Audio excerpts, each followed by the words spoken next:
Hi viewers, மீண்டும் Wilson review Tamil channel மூலமாக உங்களை சந்திப்பதில் பெருமகிழ்ச்சி அடைகிறேன். இந்தியன் கார் மார்க்கெட்ல ரீசெண்டா மாருதி தங்களுடைய புத்தம் புதிய ஷிஃப்ட் 2024 காரை இந்தியன் கார் மார்க்கெட்ல லான்ச் பண்ணியிருந்தாங்க. சோ இந்த ஒரு கார் எந்த காருக்கு டஃப் காம்படிஷன் கொடுக்கக்கூடிய காரா இந்தியன் கார் மார்க்கெட்ல இருக்கு அப்படின்னு பாக்குறீங்கன்னா அது கண்டிப்பா ஹிண்டனுடைய கிராண்ட் ஐட்டன் நியாஸ்ங்கிற காருக்கு ஒரு டஃப் காம்படிஷன் கொடுக்கக்கூடிய காரா தான் இந்த மாருதி சுசுகி ஷிஃப்ட் கார் இருந்துகிட்டு இருக்கு. சோ உங்களை யாராவது இந்த ரெண்டு கார்ல எந்த கார் எடுத்தா அது நம்ம கேப்டான காரா இருக்கும் அப்படிங்கிற ஒரு டவுட் ஆசிலேஷன்ல இருக்கிறீங்கன்னா அதை கிளியர் பண்ற விதமா தான் நாம இன்னைக்கு ஒரு கம்பேரிசன் ரிவ்யூ கொடுக்க போறோம்.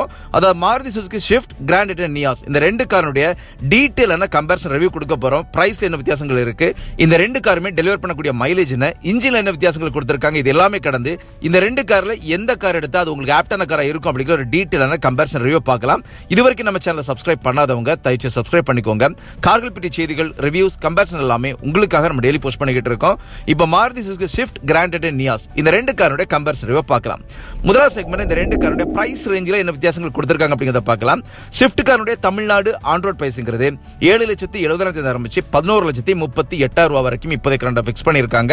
Grand i ten Niyas காருடைய Tamil Nadu on-road பிரைஸ்ங்கிறது 7,06,000 ஆரம்பிச்சு 10,13,000 வரைக்கும் வித்திருக்காங்க. சோ பேஸ் வேரியன்ட் பொறுத்த வரைக்கும் ஷிஃப்ட் விட கிராண்ட் ஐட்டன் நியாஸ் கொஞ்சம் கம்மியா இருக்கு. ஃபியூல் ஆப்ஷன் பொறுத்த வரைக்கும் இப்போதைக்கு ஷிஃப்ட் 2024 கார் பொறுத்த வரைக்கும் பெட்ரோல் மட்டும் தான் கொடுத்திருக்காங்க, சிஎன்ஜி கிடையாது. அது 2023 ஷிஃப்ட் பொறுத்த வரைக்கும் பெட்ரோல், சிஎன்ஜி ரெண்டு ஆப்ஷன்லயுமே இருக்கு. இப்போ லான்ச் பண்ணிருக்கக்கூடிய ஷிஃப்ட் 2024 கார் பொறுத்த வரைக்கும் பெட்ரோல் மட்டும் தான் கொடுத்திருக்காங்க. அடுத்த 2 மாதத்துல கண்டிப்பா இந்த கார்லயுமே சிஎன்ஜி வரதுக்கான வாய்ப்புகள் அதிகமா இருக்கு. கிராண்ட் ஐட்டன் நியாஸ் கார் பொறுத்த வரைக்கும் பெட்ரோல், சிஎன்ஜி ரெண்டு ஆப்ஷன்லயுமே அவைலபிளா இருக்கு. டிரான்ஸ்மிஷன் பொறுத்த வரைக்கும் ஷிஃப்ட், கிராண்ட் ஐட்டன் நியாஸ் இந்த ரெண்டு காருமே உங்களுக்கு பெட்ரோலை பொறுத்த வரைக்கும் மேனுவல், ஆட்டோமேட்டிக் ரெண்டுமே கொடுத்திருக்காங்க. ஆட்டோமேட்டிக் பொறுத்த வரைக்கும் ஏஎம்டி டெக்னாலஜி தான் கொடுத்திருக்காங்க. பெரிய அளவுல லேக் இருக்கக்கூடிய டெக்னாலஜியும் கூட. அது சிஎன்ஜி பொறுத்த வரைக்கும் கிராண்ட் ஐட்டன் நியாஸ் கார்ல உங்களுக்கு மேனுவல் மட்டும் தான் கொடுத்திருக்காங்களே தவிர இங்க ஆட்டோமேட்டிக் சுத்தமா கிடையாது. இப்ப மிக முக்கியமான செக்மெண்டா இந்த ரெண்டு காருமே என்ன மைலேஜ் கொடுக்குது அப்படிங்கறத பார்க்கலாம். முதன்மையா மேனுவல் டிரான்ஸ்மிஷனை பார்க்கலாம். ஷிஃப்டினுடைய மேனுவல் டிரான்ஸ்மிஷன் 24.8 km/லிட்டர் இது அவங்க கிளைம் பண்ணக்கூடிய மைலேஜ். கிராண்ட் ஐட்டன் நியாஸ் காரை பொறுத்த வரைக்கும் இதனுடைய பெட்ரோல் மேனுவல் டிரான்ஸ்மிஷன் 20.2 km/லிட்டர். அது நீங்க ஆட்டோமேட்டிக் எடுக்கிறதா இருந்தா ஷிஃப்ட் காருடைய ஆட்டோமேட்டிக் 25.75 km/லிட்டர். அதே கிராண்ட் ஐட்டன் நியாஸ் பொறுத்த வரைக்கும் 20.7 km/லிட்டர் மைலேஜ் கொடுக்கிற காரா இருந்துகிட்டு இருக்கு. இந்த மைலேஜ் எல்லாமே அவங்க கிளைம் பண்ணக்கூடிய மைலேஜ். சோ உங்களை யாராவது இந்த ரெண்டு கார் யூஸ் பண்ணிக்கிட்டு இருக்கீங்க அப்படின்னா நீங்க தயவு செய்து இதனுடைய மைலேஜை நம்மளுடைய கமெண்ட் செக்ஷன்ல கொடுத்துருங்க. சோ இது புதுசா கார் எடுக்கக்கூடியவங்களுக்கு ஒரு ஆப்டான விஷயமா இருக்கும். இப்போ மூணாவது செக்மெண்ட் இந்த கார்ல என்ன இன்ஜின் கொடுத்திருக்காங்க, எந்த அளவுக்கு பவர்ல வித்தியாசம் இருக்கு அப்படிங்கறத பார்க்கலாம். ஷிஃப்ட் காரை பொறுத்த வரைக்கும் Z12 E பெட்ரோல் இன்ஜின் கொடுத்திருக்காங்க. அது கிராண்ட் ஐட்டன் நியாஸ் பொறுத்த வரைக்கும் 1.2 லிட்டர் ஒரு காப்பா பெட்ரோல் இன்ஜின் கொடுத்திருக்காங்க. டிஸ்பிளேஸ்மென்ட் பொறுத்த வரைக்கும் Swift 1197 CC capacity, grand i ten நியாஸுமே 1197 சிசி கெபாசிட்டி உள்ள கார். பவர் பொறுத்த வரைக்கும் Swift car 80.46 bhp power, grand i ten Nios 81.80 bhp power. 1 bhp power தான் அதிகமா கொடுத்திருக்காங்க. அதுல பெரிய மாறுதல்கள் கண்டிப்பா கிடையாது. அது டார்க் பொறுத்த வரைக்கும் ஷிஃப்ட் 117 நியூட்டன் டார்க், அது கிராண்ட் ஐட்டன் நியாஸ் பொறுத்த வரைக்கும் 113.8 நியூட்டன் டார்க். சோ இன்ஜின் அடிப்படையா வச்சு இந்த ரெண்டு கார்ல எதை எடுக்கலாம் அப்படின்னு கேக்குறீங்கன்னா கண்டிப்பா ரெண்டுலயுமே பெரிய வித்தியாசங்கள் கிடையாது. ஒரு ஈக்குவலான டிரைவிங் கம்ஃபர்ட் தான் உங்களுக்கு கொடுக்க போகுது. பெரிய அளவிலான ஸ்போர்ட்டியர் எலமெண்டோட இந்த ரெண்டு வண்டியுமே உங்களால ஓட்ட முடியாது. இருந்தாலும் ஓரளவுக்கு டீசென்டான கம்ஃபர்ட்டான டிராவல உங்களுக்கு இந்த கார் கொடுக்கும் அப்படிங்கிறது எந்த ஒரு மாற்று கருத்தும் கிடையாது. அதே ஆட்டோமேட்டிக் பொறுத்த வரைக்கும் ஏஎம்டி டெக்னாலஜில கொடுத்திருக்காங்க. ஏஎம்டி டெக்னாலஜிங்கிறது automated manual transmission technology. So இன்னைக்கு இந்தியன் கார் மார்க்கெட்ல ஆட்டோமேட்டிக் பொறுத்த வரைக்கும் ஏஎம்டி, சிவிடி, DCT நிறைய டெக்னாலஜி கொடுத்துட்டு இருக்காங்க. இதுல CVT, DCT எல்லாம் எடுத்து ஓட்டி பாத்தீங்கன்னா வேற லெவல்ல இருக்கும். AMD பொறுத்த வரைக்கும் அவ்வளவு பெரிய ஒரு டிரைவிங் எந்தூசியாசம் கண்டிப்பா கொடுக்காது. ஓரளவுக்கு ஒரு மீடியமான டிரைவிங் எந்தூசியாசம் தான் இருக்கும். நிறைய லேக் உங்களுக்கு ஃபீல் ஆகும். ஒரு கியர்ல இருந்து இன்னொரு கியர் உங்களுக்கு சேஞ்ச் ஆகக்கூடியது பெரிய அளவுல உங்களுக்கு ஃபீல் ஆகும் அப்படிங்கிறது தெளிவா தெரிஞ்சுக்கோங்க.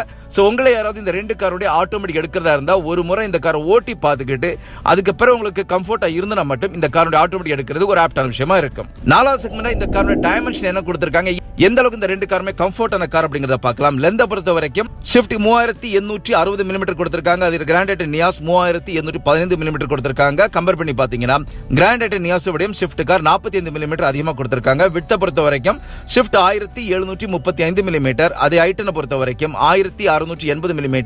இங்கேயுமே கம்பேர் பண்ணி பாத்தீங்கன்னா ஐட்டனை விட ஷிஃப்ட் 55 mm அதிகமா கொடுத்திருக்காங்க.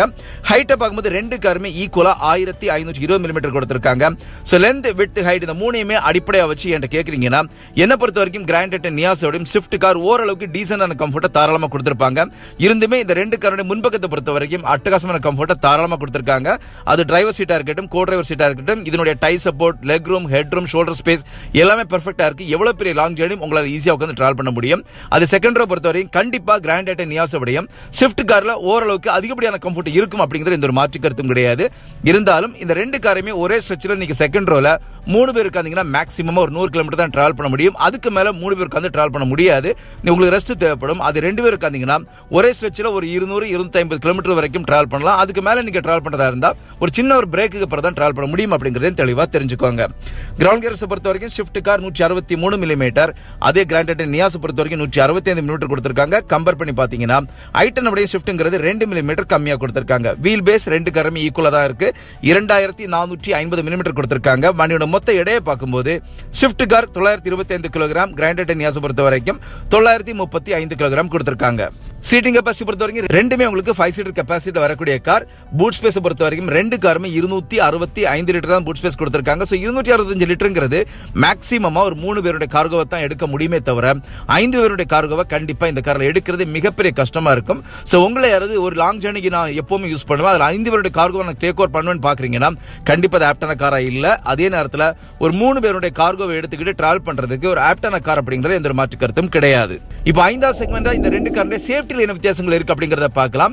என்னோட ரிவ்யூ கண்டினியூவா பார்க்கக்கூடிய எல்லாருக்குமே தெரியும், நான் எப்பவுமே ரொம்ப ஸ்ட்ரெஸ் பண்ணி சொல்லக்கூடிய ஒரு அம்சங்கிறது சேஃப்டி. உங்களை யாராவது கார் எடுக்கிறதா இருந்தா நீங்க தயவு செய்து முதன்மையா பிரைஸை ஃபிக்ஸ் பண்ணிக்கோங்க. இரண்டாவது எந்த கார் எடுக்க போறதுன்னு பாத்துக்கோங்க. மூணாவது அந்த கார்ல சேஃப்டி எந்த அளவுக்கு இருக்கு அப்படிங்கறத பார்த்து எடுக்கிறது உங்களுக்கும் உங்களுடைய குடும்பத்துக்கும் ஏற்ற விஷயமா இருக்கும். இப்போ சேஃப்டியோட கம்பேரிசனை பார்க்கலாம். முதன்மையா குளோபல் என்கேப் கிராஷ் ரேட்டிங் பொறுத்த வரைக்கும் இப்போ கரண்டா லான்ச் ஆயிருக்கக்கூடிய ஸ்விஃப்ட் 2024 காருக்கு குளோபல் என்கேப் கிராஷ் ரேட்டிங் இதுவரைக்கும் எடுக்கல. அதே கிராண்ட் ஐட்டன் நியாஸை பொறுத்த வரைக்கும் 2 ஸ்டார் ரேட்டிங் தான் வாங்கியிருக்காங்க. அதாவது 5க்கு 2 ஸ்டார் ரேட்டிங் வாங்கியிருக்காங்க. பழைய ஷிஃப்ட்டை பொறுத்த வரைக்கும் அதாவது 2023 ஷிஃப்ட்டை பொறுத்த வரைக்கும் 1 ஸ்டார் ரேட்டிங் தான் வாங்கியிருக்காங்க. இப்போ ரீசெண்டா லான்ச் ஆயிருக்கக்கூடிய ஸ்விஃப்ட்டை பொறுத்த வரைக்கும் ஓரளவுக்கு டீசென்டான சேஃப்டி ரேட்டிங் வரும்னு எதிர்பார்க்கறாங்க. எதனால ஜப்பான்ல லான்ச் பண்ண ஸ்விஃப்ட் 2024 பொறுத்த வரைக்கும் 4 ஸ்டார் ரேட்டிங் வாங்கியிருக்காங்க. ஆனா அதே குவாலிட்டியோட அதே ஸ்டாண்டர்டோட இந்தியன் கார் மார்க்கெட்ல கொண்டு வந்திருக்காங்களா அப்படின்னு கேட்டீங்கன்னா கண்டிப்பா கிடையாது. ஒரு சில மாற்றங்கள் இருக்கு. சோ அதனுடைய அடிப்படையில் இந்த கார் டெஸ்ட்டுக்கு போன பிறகுதான் நம்மளால தெளிவா சொல்ல முடியும். என்னுடைய ரெக்கமெண்டேஷன் குளோபல் என்கேப் கிராஷ் ரேட்டிங்ல அட்லீஸ்ட் 3 ஸ்டார் ரேட்டிங் வாங்குற காரை நீங்க வாங்குங்க. அதுக்கு கீழே இருக்கக்கூடிய காரை நீங்க வாங்குறது கண்டிப்பா ஒரு கேள்விக்குறியான விஷயம் அப்படிங்கறது தெளிவா தெரிஞ்சுக்கோங்க. இனி ரெண்டு கார்லயுமே ஆன்டி-லாக் பிரேக்கிங் சிஸ்டம் கொடுத்திருக்காங்க, எலக்ட்ரானிக் பிரேக் டிஸ்பிளேஸ்மென்ட் கொடுத்திருக்காங்க, சென்டர் லாக் ரெண்டு கார்லயுமே இருக்கு, ஆன்டி தெஃப்ட் அலார்ம் ரெண்டு கார்லயுமே கொடுத்திருக்காங்க. ரெண்டு கார்லயுமே டாப் இரண்டு எடுக்கும்போது 6 ஏர்பேக் கொடுத்திருக்காங்க, day night rear view mirror கொடுத்திருக்காங்க, சீட் பெல்ட் வார்னிங் ரெண்டு கார்லயுமே இருக்கு, டூர் அஜார் வார்னிங் ரெண்டு கார்லயுமே இருக்கு. அதாவது டூர் ஓபன் ஆகுதுன்னா இதுக்குண்டான இன்டிமேஷன் உங்களுக்கு எம்ஐடில வந்துரும். டயர் பிரஷர் மானிட்டரிங் சிஸ்டத்தை பொறுத்த வரைக்கும் உங்களுக்கு ஷிஃப்ட்ல கொடுக்கல, அது கிராண்ட் ஐட்டன் நியாஸ்ல கொடுத்திருக்காங்க. இன்ஜின் இம்மொபைலைசர் ரெண்டு கார்லயுமே உங்களுக்கு கொடுத்திருக்காங்க. அதாவது கீழ இருக்கக்கூடிய கோட் இன்ஜின் கோட் ரெண்டுமே மேட்ச் ஆச்சுனா மட்டும் தான் நீங்க வண்டியை ஸ்டார்ட் பண்ணும்போது வண்டி ஸ்டார்ட் ஆகும். அது இல்லாம இந்த ரெண்டு வண்டியுமே ஸ்டார்ட் ஆகாது. எலக்ட்ரானிக் ஸ்டெபிலிட்டி கண்ட்ரோல் ரெண்டு கார்லயுமே காமனா கொடுத்திருக்காங்க. இனி பின்பக்க கேமரா கொடுத்திருக்காங்க, அது கைட்லைன்ஸோட கொடுத்திருக்காங்க. டாப் இரண்டுல மட்டும் தான் இருக்கு. ஆன்டி தெஃப்ட் டிவைஸ் பொறுத்த வரைக்கும் ஷிஃப்ட் கார்ல கொடுத்திருக்காங்க, கிராண்ட் ஐட்டன் நியாஸ்ல கிடையாது. ஆன்டி பிஞ்ச் விண்டோ பொறுத்த வரைக்கும் ஷிஃப்ட்னுடைய ஃப்ரண்ட் விண்டோஸ் கொடுத்திருக்காங்க, கிராண்ட் ஐட்டன் நியாஸ்ல எதுலயுமே கொடுக்கல. ஸ்பீட் சென்சிங் டூர் லாக் பொறுத்த வரைக்கும் ரெண்டு கார்லயுமே இருக்கு. அதாவது நீங்க மேனுவலா லாக் பண்ண மறந்தாலும் கூட ஒரு 10 இருந்து 15 கிலோமீட்டர் ஸ்பீட்ல உங்க வண்டி மூவ் ஆகும்போது ஆட்டோமேட்டிக்கா எல்லா டோருமே லாக் ஆயிரும். இது ரெண்டு கார்லயுமே கொடுத்திருக்காங்க. ஐசோஃபிக்ஸ் பொறுத்த வரைக்கும் ரெண்டு கார்லயுமே கொடுத்திருக்காங்க. Impact sensing auto door unlock பொறுத்த வரைக்கும் ரெண்டு கார்லயுமே இருக்கு. ஒரு சேஃப்டி அடிப்படையை வச்சு என்ன கேக்குறீங்கன்னா சேஃப்டி ஃபீச்சர்ஸ் ரெண்டு கார்லயுமே தாராளமா கொடுத்திருக்காங்க. அதே நேரத்தில் வண்டியோட பில்ட் குவாலிட்டியை பொறுத்த வரைக்கும் அதாவது ஸ்ட்ரக்சரல் குவாலிட்டி பொறுத்த வரைக்கும் கிராண்ட் ஐட்டன் நியாஸ் கண்டிப்பா 2 ஸ்டார் ரேட்டிங் தான் வாங்கியிருக்காங்க. பெரிய அளவிலான ஒரு சேஃப்டி கன்சர்ன் கண்டிப்பா கிடையாது. ஷிஃப்ட்னுடைய பழைய கார் மாதிரி தான் இந்த காருடைய பிளாட்ஃபார்மையும் கொடுத்திருக்காங்க. அப்படின்னா கண்டிப்பா ஷிஃப்ட் காருமே சேஃப்டில ஒரு தரமான கார் இல்ல அப்படிங்கறத நான் தெளிவா இங்க சொல்லிக்கிறேன். சோ ஆறாவது செக்மெண்ட் இந்த காரோட என்டர்டெயின்மென்ட் கம்யூனிகேஷன் என்ன கொடுத்திருக்காங்க அப்படிங்கறத பார்க்கலாம். மிக தெளிவா தெரிஞ்சுக்கோங்க. ரெண்டு காரோட பேஸ் வேரியண்ட்லயுமே எந்த ஒரு ஆடியோ சிஸ்டமும் கிடையாது. மிட் வேரியண்ட்க்கு மேல ஓரளவுக்கு டீசென்ட்டா கொடுத்திருக்காங்க. நான் இப்ப சொல்லக்கூடியது ரெண்டு காரோட டாப் வேரியண்ட்ல கிடைக்கக்கூடியதா நான் சொல்றேன். டச் ஸ்கிரீன் இன்ஃபோடெயின்மென்ட் சிஸ்டம் ரெண்டு காருமே கொடுத்திருக்காங்க. ஷிஃப்ட்ல 9 இன்ச்ல கொடுத்திருக்காங்க. அதே கிராண்ட் ஐட்டன் நியாஸ் பொறுத்த வரைக்கும் 8 இன்ச்ல கொடுத்திருக்காங்க. ரெண்டு கார்லயுமே இன்டகிரேட்டட் 2D ஆடியோ இருக்கு. ரெண்டு கார்லயுமே வயர்லெஸ் போன் சார்ஜர் கொடுத்திருக்காங்க. ப்ளூடூத் கனெக்டிவிட்டி இருக்கு. ஆப்பிள் கார்ப்ளே, ஆண்ட்ராய்டு ஆட்டோ ரெண்டுமே கொடுத்திருக்காங்க. ரெண்டு கார்லயுமே உங்களுக்கு 4 ஸ்பீக்கர் கொடுத்திருக்காங்க. ஷிஃப்ட்ல அடிஷனல் 2 டியூட்டர் இருக்கு. கிராண்ட் ஐட்டன் நியாஸ்ல உங்களுக்கு டியூட்டர் கிடையாது. யூஎஸ்பி போர்ட்டை பொறுத்த வரைக்கும் ஷிஃப்ட்ல டைப் ஏ டைப் சி ரெண்டையுமே கொடுத்திருக்காங்க. அது கிராண்ட் ஐட்டன் நியாஸை பொறுத்த வரைக்கும் டைப் சி மட்டும் தான் இந்த கார்ல கொடுத்திருக்காங்க. இனி இன்டர்நெட் ஆப்ஷன்ஸ் பார்க்கும்போது ஷிஃப்ட் கார்ல உங்களுக்கு லைவ் லொகேஷன் இருக்கு, கூகுள் அலெக்சா கனெக்ட் இருக்கு, ஓவர் ஸ்பீட் அலர்ட் இந்த கார்ல இருக்கு. இது எல்லாமே கிராண்ட் ஐட்டன் நியாஸ்ல மிஸ்ஸிங். சோ ஒரு கன்க்ளூஷனா இந்த ரெண்டு கார்ல எந்த கார் எடுக்கலாம் அப்படின்னு கேக்குறீங்கன்னா, இன்னைக்கு இந்தியன் கார் மார்க்கெட்ல இந்த ரெண்டு காரையும் கம்பேர் பண்ணி பார்க்கும்போது டைரக்டாவே ஷிஃப்ட்டுக்கு போலாம். எதனாலனா ஷிஃப்ட் காரை பொறுத்த வரைக்கும் 2024 அவங்க லான்ச் பண்ணிருக்காங்க. ஒரு புதுமையான காரா இருக்கு. டிசைன் பக்காவா கொடுத்திருக்காங்க.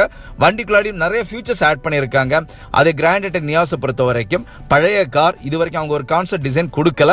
வரக்கூடிய காலங்களில் கண்டிப்பா அந்த காருமே அவங்க அப்டேட் பண்ணி ஃபேஸ் எடிஷனா இந்தியன் கார் மார்க்கெட்ல கொண்டு வரதுக்கான சான்சஸ் அதிகமா இருக்கு. இருந்தாலும் இப்ப கரண்டா பார்க்கும்போது ஒரு டிசைன் லுக்லயா இருக்கட்டும், இல்ல ஃபீச்சர்ஸ் லுக்லயா இருக்கட்டும், கண்டிப்பா கிராண்ட் ஐட்டன் நியாஸோடையும் ஷிஃப்ட் கார் முன்னால இருக்கு. இரண்டாவதா மைலேஜை பொறுத்த வரைக்கும் கிராண்ட் ஐட்டன் நியாஸோடையும் ஷிஃப்ட் கார் முன்னால இருக்கு. வண்டியோட இன்ஜின் பவர் பொறுத்த வரைக்கும் ரெண்டு காருமே ஈக்குவலா தான் இருக்கே தவிர எந்த மாற்றமும் கிடையாது. ரீசேல் வேல்யூ பொறுத்த வரைக்கும் கிராண்ட் ஐட்டன் நியாஸோடையும் ஷிஃப்ட் கார் கொஞ்சம் முன்னால இருக்கு.